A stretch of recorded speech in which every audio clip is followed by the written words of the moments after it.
thank you so much for joining us for part 2 on money. Man, Jesus talks at so much length about money and finances and being a good steward of what God has given you, and being faithful with the money that God has given. It's such an important topic. Obviously, as young adults, we all know what it is like to lack. And so it creates a thirst in our heart, in our soul, to feel like when the money comes, right, then things will be good. And so that, I think, is exactly why Jesus spoke so much about money, is because money is the number one competitor for your worship against God. And so Jesus had to clarify everything for us so that we would have a right view of our money and a right view of our finances and let our worship solely go to the Lord.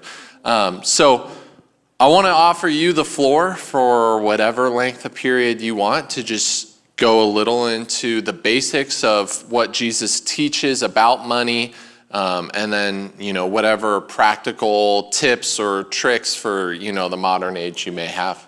Yeah, and we'll kind of aim there. One of the things that you may know, but in every study done of marriages and relationships where things go south, one of the key items that is typically there is issues over money, where there is a problem in how finances are handled and how stewardship is done. And so this is really, really important for your marriage, is to have a perspective around your resources. And biblically speaking, and we learned this early on in our marriage, we had to make a decision to do it, but to really treat our resources as God's resources. God does own it all, and we have the privilege of managing the resources he gives us. So as you all know, the biblical term, the idea of being a good steward or stewardship is really the way that we begin and have used let me say it a different way. The way we have organized our financial life has been a stewardship life, seeing it as an act of worship first and foremost.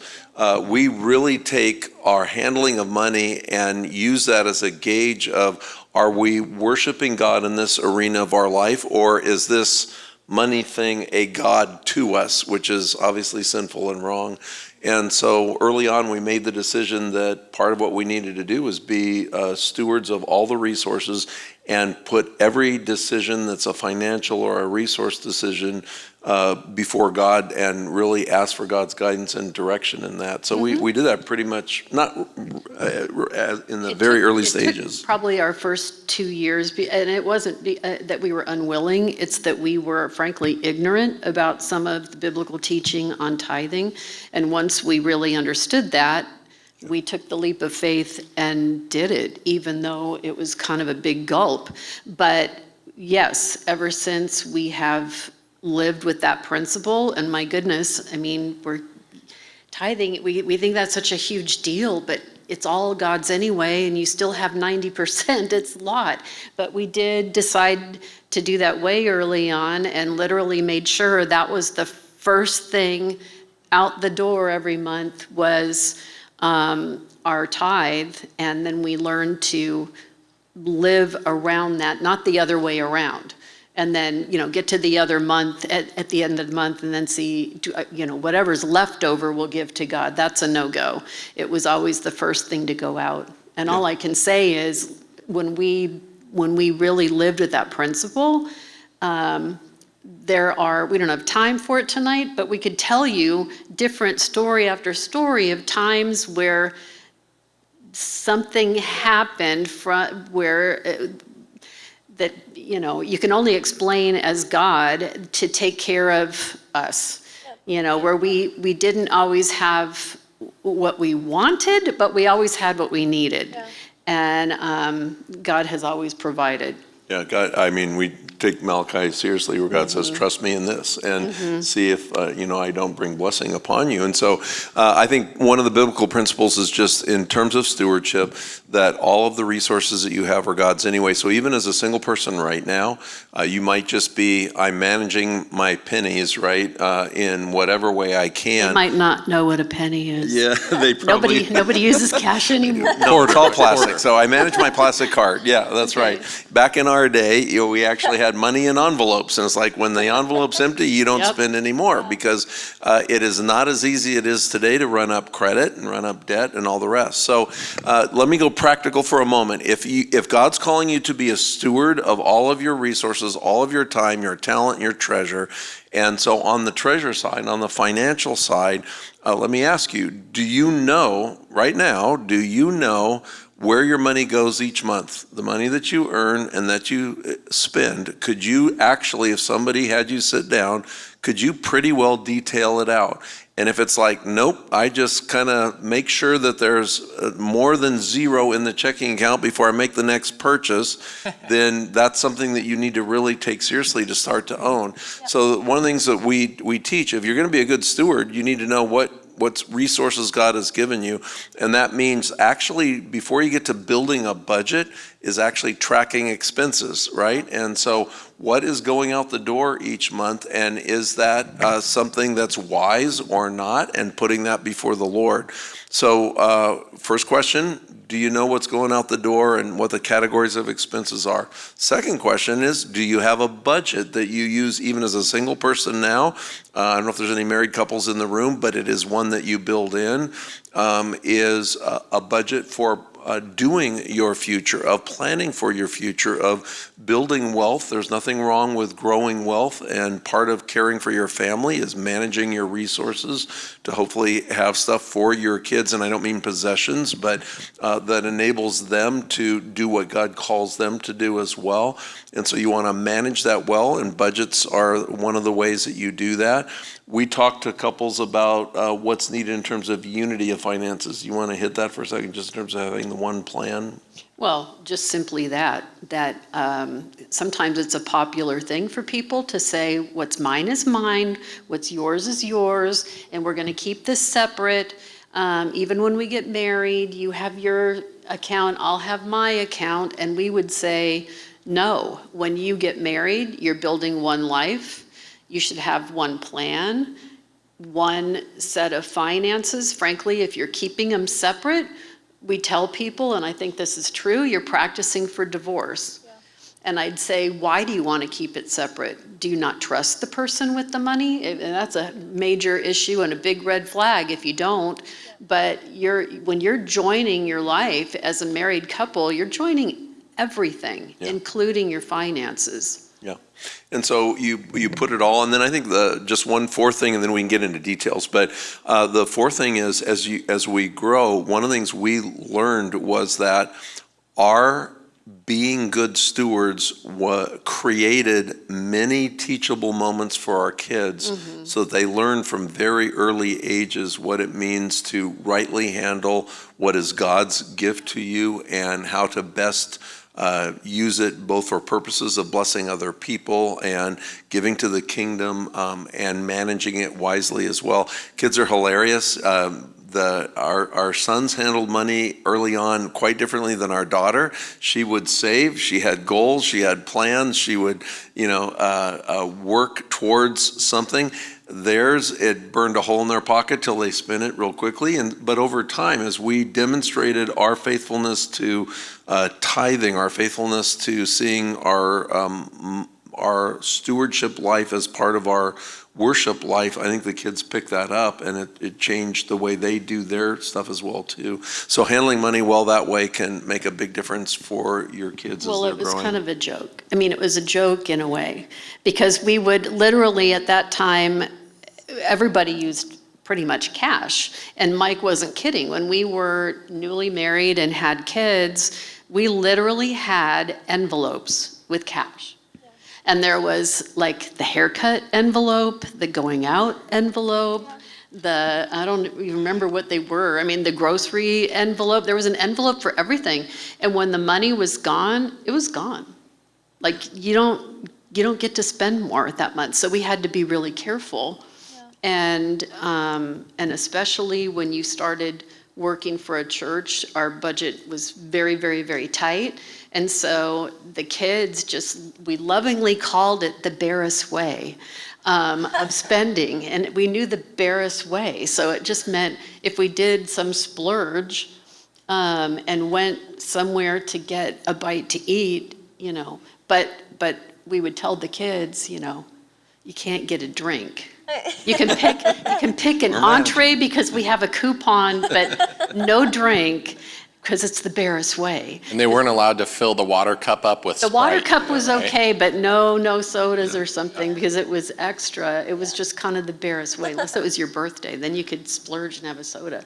But they still talk about it. And now, our son that is married and has kids, he said, we're carrying on the Barris way because they need to do the same thing. Yeah. But lovingly, it means really living in your means and making choices to make sure it works. And that's where your plastic and your ATM cards and electronic accounts and all the rest, where you literally can just kind of watch the bottom line without really understanding what all those expenses are for. You lose track of it when it comes to discretionary income. And if you're going to build for your children's future, like a college fund or an education fund, or to help them in some way, you've got to be able to acknowledge what are the resources that we can put aside that are discretionary, and then manage those resources. And so it takes a real intentional effort to really think through and plan that. One of the people that does that has done our parenting class, we've talked about budgeting and the difference it makes in terms of how many Starbucks or wherever your favorite coffee place is, Black Rock, whatever, that you go to every week. If you were to put that into a retirement account, the amount of money that would be made after 30 years is remarkable. And so you need to know what you're spending. You need to have a budget. You need to act as a steward. And I think one of the other key components, and then fire away with details, but is to really be committed to stay out of debt. Yeah. And it just goes contrary to what the culture is teaching you left and right, from giving your credit card increases to making it easy. I mean, we've all seen it now. You can buy something on Amazon and it's 4 easy payments, right? You see that in the actual pricing, and they make it sound like it's so easy to make that purchase, but you've just created a debt relationship. And the scriptures teach that you are not to be in debt. That debt is not something that you want to do. So for many, and maybe there's also some here, carry things like student debt, right? So one of the key commitments that you make is to move, to stay away from debt, or to move out of debt if you have some. And this is where resources like Financial Peace or Crown Financial Ministries can be really good in helping you with very, very specific tools that will enable you to figure out how to remove debt, get rid of debt, begin to live debt-free, to save up for things like a car purchase, to make decisions wisely that don't require putting it on credit or a credit card. So there's lots of details that we could get into, but what we would say is debt is not your friend. The banks want to tell you that they're your friend, but all you're doing is putting money in their pocket and taking it out of yours. And so, I do think it does come around. I said I wouldn't do this, but I'm going to do this. It does come around to the tithe question, I think. When you make a commitment to say, not just 10%, which is the tithe, but I'm going to do tithes and offerings and seek to build that into your life and to put God first, literally making your gift each month or each week or whatever your circumstance is, if as an act of worship to the Lord, putting that first, no matter what you think the pain is of not having other resources available to you, God does extraordinary things, as Deborah has said, around being faithful. It doesn't mean you'll be blessed financially and have all your wildest, resource dreams come true. It simply means that God is going to be faithful to you because you are faithful to Him. And I think all of your managing of your money comes to that point of just recognizing that what we have is God's. And so we start by returning it to God and then letting him guide and lead us. That's good. I was kind of curious, so just based on the topic of tithing, like, is there a difference between tithes and offerings? Do tithes have to go to the church that you are locally a part of? Can they go to people in the body of Christ that you know have a need? Like, what does that look like practically for a young adult? So, I think we want to be careful not to be legalistic in that, right? And so I want to be careful that we don't hear these as hard and fast rules. But I think one of the ways that we approach it is that the tithe, we tend to look at that as going to the local church, which is the way in which God's blessing to people is manifested in the area that you're in. And so we've always committed to tithing to the local church as part of our journey. And then what we do with our offerings is go beyond that to other organizations and other kinds of things. Now, there may be other leadings that people have, and this is where, if you're putting it before the Lord in prayer, he's going to direct you. And so, Lord, here's the resources. How do you want us to use them? But we kind of see the local church as the expression of the kingdom in our community and in our area. And so how can we bless others through the local church as a starting place, and then having our offerings and other giving go to other organizations. Yeah, I want to tell a quick personal story because I think I know what some people, listening might be thinking right now. So I grew up, loosely Christian, going to church on Christmas Eve sometimes, and usually Easter, with the general idea that Jesus died so that I can go to heaven. Of course, those are not fulfilling, ideas to be walking with the Lord. And so my dad was a history teacher, so I was very educated on world history and American history even as a kid. I remember going to church because my friend invited me to youth group, and for some reason in that conversation, like after the sermon, they break off into groups and whatnot, the idea of tithing came up.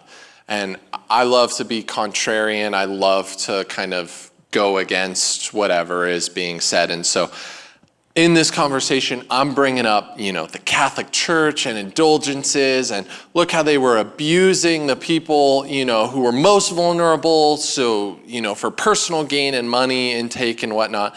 And I'm going like way at my youth group leader, and he, to his credit, was so gracious and gentle with me. I was way higher temperature than I should have been. And what he explained to me that, actually, this is the conversation that I got saved in. So I know that you guys are probably like, why are we talking about tithing? I was saved in a conversation about tithing. I'm the only person I know who has that story. I do not know of anybody, so this is... Yeah. But what he explained to me was, when you belong to Jesus Christ, every part of you needs to come into his submission. Right. And that included your wallet. Yeah. And when he said that to me, the Lord lifted the veil in my heart where it was like, oh, everything I have belongs to the Lord. Everything I am belongs to the Lord. I am the Lord's. Mm-hmm. And so that opened my eyes, obviously, to the Lord, but also to, the tithe and whatnot, and feeling like that was something that was safe while it's been abused in the past, and in some places it still is I'm not giving to the church, I'm giving to the Lord, because I am his, and this is what he's commanded. Yeah, 100%. I think that's exactly right. And, the whole idea of where your treasure is, there your heart is as well, right? And so when we hang on to money and make essentially a god of it instead of giving it to God, we'll tend to make wrong decisions. But when we give it to God, then what we're able to do is be released from our need for stuff. We'll be released from a lack of contentment, Because usually with money things is there's a sense of, I don't have something, I need something, I got to get this, or I got to have this house or this car or whatever. And there's lack of contentment, which the culture also breeds, right? So to your point, everything belongs to the Lord. It all comes under his control. It includes that. But I think the other part of it is the text in Malachi. I mean, God's actually saying, test me in this. Yeah. And I think so often we're like, well, I'll test you when we're making enough money that I can do a tithe. And that's what Deborah was saying. It's like, don't start there because you'll never get there. There'll never be enough because you're going to be used to collecting things, buying more, doing whatever. It's test God by coming before God in a spirit of worship and tithing from the get-go and then watching what God does. I'll give you one quick example to just bring this to life. We really took that seriously, and it meant there was way less, and in some cases no discretionary income early on in our family life with our kids. And so we had to manage everything really, really tightly. There were times when it was just enough. There were times when a big expense would come through and we were barely able to make it. But I remember one time in particular where we were faithful in our giving, and it meant that our additional resources, there wasn't a lot there. We had new kids. There was a little more expense in the budget for diapers cost a lot. And so all of that. And my brother Stephen was dying, and there was a need to go to be with him for a bit of time. And we didn't know how that was going to work because we were out of resources, but we knew that we had been faithful. I had no expectation of being able to make that trip. And one afternoon, the church that I was serving at, the pastor came up to me and said, "Can I see you for a minute?" I said, "Yeah." And he did not know this. He did not know that my brother was sick and that we needed to make a trip. But he handed me an envelope and he said, somebody in the congregation just felt like the Lord put it on their heart for them to make a gift for you. And he handed me an envelope, and it had $700, which at the time was enough for Deborah and me to get 2 tickets to where my brother lived and back, just enough. And it was God's way of providing because we had been faithful. It wasn't anything we did. It was God showing his graciousness and his goodness and his faithfulness. So I take very seriously on the money side the invitation God gives us to truly trust him as our heavenly Father for what we do with our resources, knowing that he is our good provider. Yeah. And as we have provided for our family, he's always seen that there's enough. We've never been rich. We didn't need to be. Our first couch was actually, the cushions on our first couch were held up by clothesline that we roped underneath the cushions to hold the couch up, right? I mean, so we started with nothing, like maybe some of you, but God's been faithful so that much like another biblical story, the jar of oil never has run dry, right? And I can say the other thing that's really kind of, well, it is wonderful about the tithe, when we're talking about, where your treasure is, or your heart is when we did choose to do that, begin giving the tithe, it seemed scary at first, but can I tell you that after that, honestly, it was very freeing. Yeah. It was really freeing because I think I had been worried because things were just tight, and I had this feeling like I need to keep clutching it. And somehow, really, I think it helped release that. And I really saw, God can be trusted, and this is okay. I don't need to grasp it and just constantly be worrying about it. And it really was, and it's been more freeing ever since. I think too, because when you do that, you're also in a very tangible way, you are letting go of something that can really have a grip on you. Absolutely. And when you give it away, that it just releases that grip off your heart, and it's actually pretty wonderful. Yeah. And you mentioned and asked the question about like in marriage, what are the things that we need to be alert to going into marriage? Yeah. One of them is how we were raised around the idea of use of resources like money. And what you see in a lot of couples is there will be differences in how they view money and resources, and therefore right at the beginning of the marriage there can be real challenges because they see it differently. You might have, for example, somebody who says, my security is in knowing that we've got 6 months worth of savings in case something happens in a job. We have a story about that. Okay, and then so you should tell that then right now. And so then the other side would be somebody who's like, I never had some, so when I have it, I just love spending it because it's new and so part of going into marriage is also recognizing that you're probably going to need to talk these through with your potential spouse and recognize where you come from and actually the growth that you might need to do to get to the place that Deborah was talking about of becoming one in your financial plan, especially if one of you is used to burning it as quickly as possible, the other is used to saving it, or vice versa. So tell your story. You got a good story. Yeah, recently, this last year or so, we went from having that 6 months emergency fund after buying a home. And so we were feeling real good about where we were at. And I think that this plays into the idol that we had made money. And I think specifically me, I want to take accountability for exactly what you said. I trusted the money I had for my security. I trusted the money I had for my future, that the money that I had saved away in the bank was going to provide for our needs. That's what the Lord does. And so I had made an idol out of money and the security that I felt because of that. And man, one thing after another, that 6 months emergency fund goes down to zero. Yeah.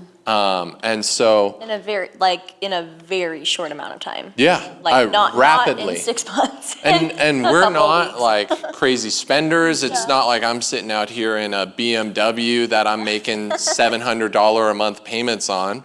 Like this is actual emergencies, but not anything that benefits us. That's what I was saying is like, hey, you drop 10 grand on a burst water pipe, and it's like I wish I had a 2008 Lexus to sit in if I'm going to spend 10 grand. But Sela, why don't you share? Because we've radically had our view on money change the last 6 months. Upside down. Yeah. Because of that experience. Yeah. So why don't you share a little bit about what the Lord has showed us? Yeah. Well, I would say when we first got married, you were much more generous with money than I was. I think that I grew up as a pastor's kid, and so it was like, money is tight. I don't know. Can I maybe get a coffee, Mom? You know what I mean? And so I think I had a very a tight grip on our money. But over the first 2 years of our marriage, I really do believe that the Lord gifted me with a heart of generosity, but we also were financially okay, and we didn't have a kid yet, and we were both working, and so things felt almost like it became a false sense of security. And then I would just flat out say both Mark and I idolized wanting to appear like we had it all together. Wow, look at us. We're the young married couple that's got a baby on the way, and he's working a cool ministry job, and we just bought our first house, and this is amazing. Look at us. This is pretty cool. And the Lord, when I was pregnant with my son, I got in 2 car accidents back to back, and then we had a burst water pipe in our home, and then mold and water damage, and then the birth, there was a lot of complications with the birth with my son, and then there was hospitalizations after it, and I feel like everything that I had put my security in was just utterly just torn down, and I was embarrassed. I was so embarrassed by just our status and where we were at, and I also realized we were becoming a lot less generous. And we were not trusting the Lord with our finances.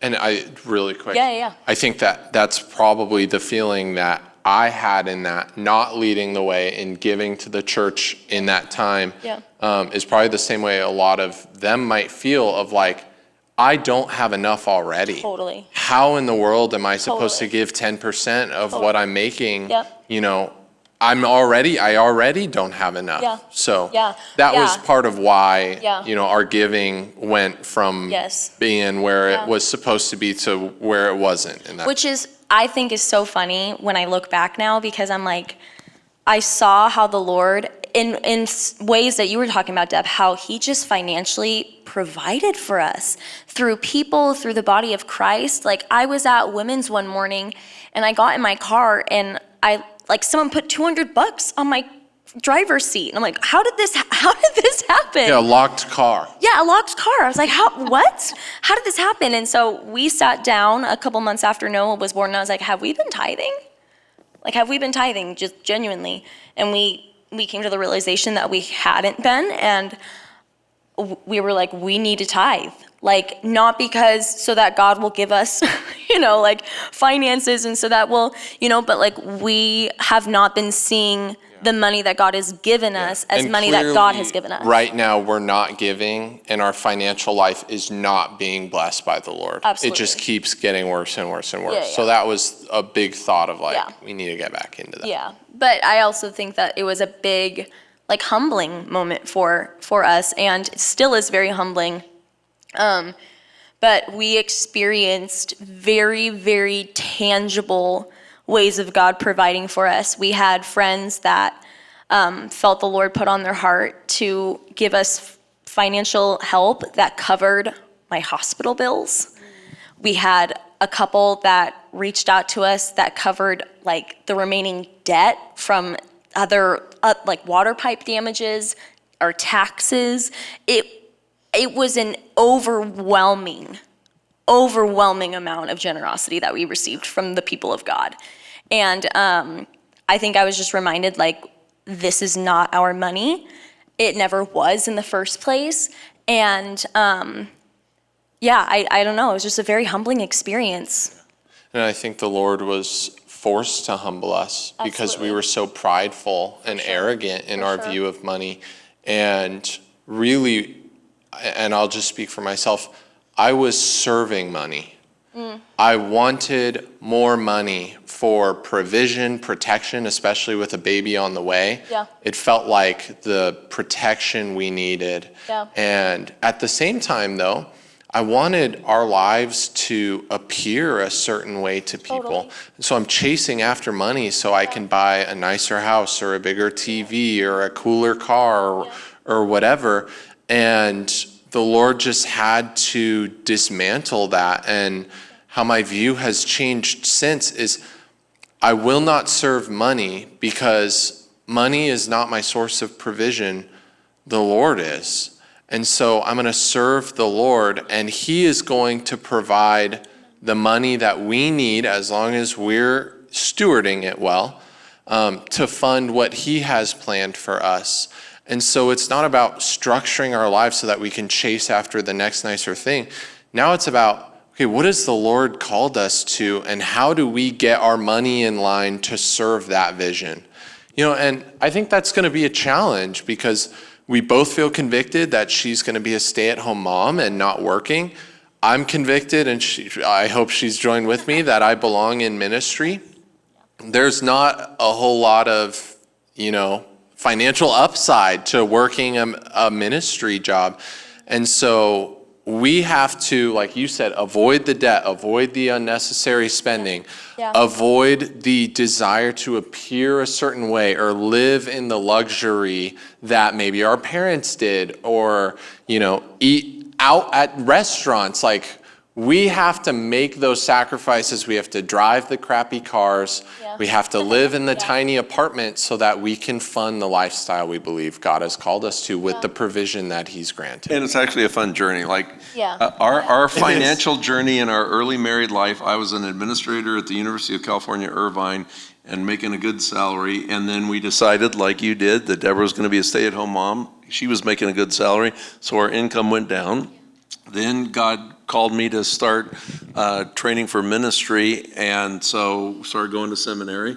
Then God called us into a church job, and that went from a UCI administrator salary down again. So we've had like 3 steps down, and through all of that, it's like we're just going to make the adjustments that we need to make to kind of, do whatever we need to do to make this work. So we just rebudgeted, replanned, but always with the idea of giving. And just as a practical matter, we say here at Trinity, the tithe is God's standard.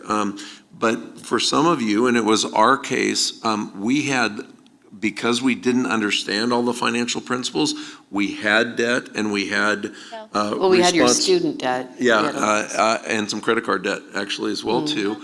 And so what we did was we made a commitment to tithing and growing toward it in a very step-by-step process that actually the Lord speeded up once we started doing that. So here at Trinity, you've heard us say, for some of you, tithing is a good goal. For others, it's a good starting place.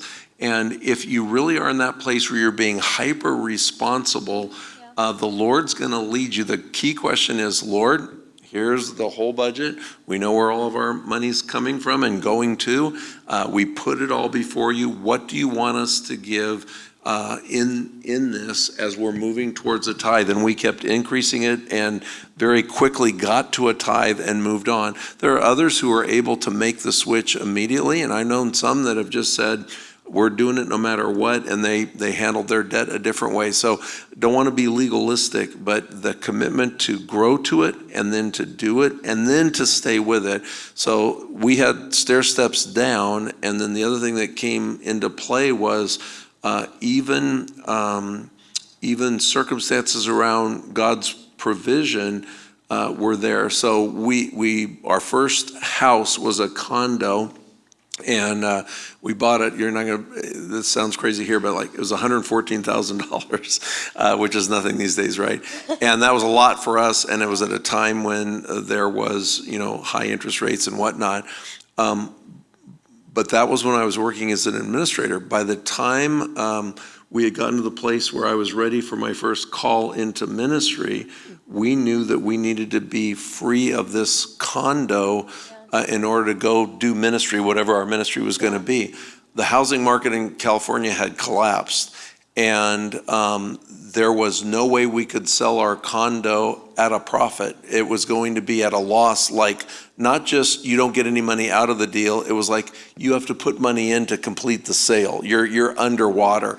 And it's because it was one of those dips in the marketplace. So we thought, well, we're going to have to sell it ourselves, and then we're not sure how we're going to make this work. And 2 things happened. One, God did enable us to sell it ourselves, where we found somebody through only God's circumstances.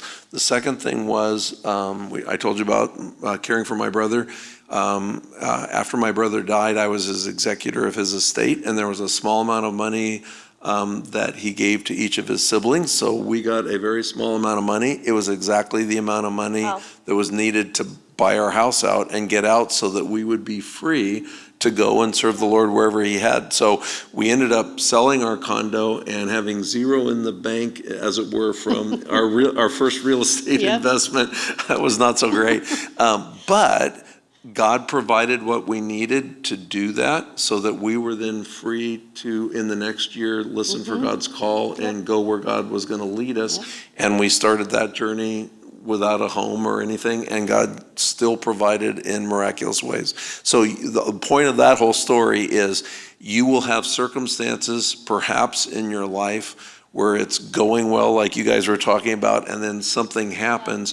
Don't let that be a time where you back away from your commitment. Stay with your commitment. Stay with honoring the Lord. Stay with that act of worship, and watch how God will lead you through that into the next season that you have, which you guys are in the middle of getting led into your next season. But we've been through a couple of these where it was like, we're going to stay faithful. We're out of money, but we're okay. So we're going to keep going, and then God will lead and provide for you. That's amazing. Yeah. Amen. So maybe someone in here is not lacking money. Maybe they have lots of money, I don't know. maybe good for you, right? It's unlikely because we're all young adults, but maybe. How should someone who has a surplus deal with their finances? Yeah. So I think biblically, one of the spiritual gifts is really the gift of generosity. And I really think there are people that God blesses with the ability to know how to make large amounts of wealth. And the people I've seen that have been most godly have been those who have said, even that is not that's not me, that's God's gift to me, and therefore I need to steward what he gives me. And so then they direct their wealth toward kingdom purposes. Yeah. And that's their mindset was, God even gave me the ability to be able to make the kind of decisions I make that result in financial, gain. And so that's God's gift. I got to manage it well. And there are people who will do a reverse tithe. They give away 90% and keep 10%. Yeah. And so I think one of the traps in culture is that you have to keep acquiring more when you have the ability to acquire more, and that you need to go from the 2-bedroom condo in Laguna Hills to the mansion on the top of a hill. And the answer is no, you don't. You don't really need that. And so we've seen people who have the gift of being able to be generous because God's given them the gift of being able to be excellent business people or whatever. And they use that generosity to further God's kingdom purposes in ways that are extraordinary, and they just see that as part of their calling. We knew somebody who had a friend in Hollywood, and this person made a lot of money, but they had influence in Hollywood, and they turned the money around to try to bring a Christian presence into Hollywood to make a difference in the kinds of movies and films and TV shows that come out. And they just saw that as part of their calling. So they were taking the money they were getting from writing stories for TV shows and turning it back into kingdom advancement in that area. And that would be my challenge for somebody that has resources, to say, okay, Lord, what do you want me to do with these? Because they're yours too. I have one more question before we wrap up. You talked a little bit in selling your condo about freedom. Yeah. I think that freedom is one of the most important areas of the Christian life, and obviously finances is so deeply tied to the Christian's ability to be free. You've spent a lot of time in ministry. How have you seen debt limit people's ability to live the way that God has called them? Maybe there's a warning in that. And then on the other side, how have you seen the people who have been good stewards receive kind of that freedom to live the way that God has asked? Let me try to answer that and ask another question. But I think the culture is not just tempting you, it's really imploring you and making it easy for you to go beyond your means and to increase your debt.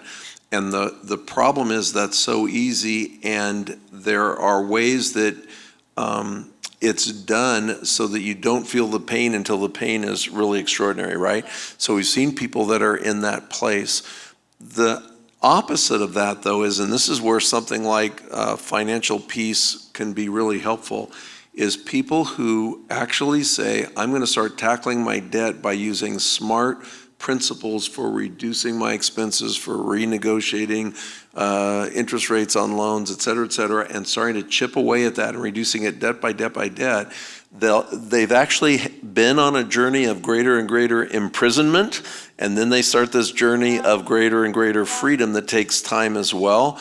The encouragement is, if you have debt now, start now to get rid of it. And what you will find is, when all of a sudden you're not making 15% interest payments on your credit card, that's low and stupid. It's really like 27, 28%. But if you're not making those interest payments, there's your freedom to be generous. There's your freedom to do what God would call you to do with that.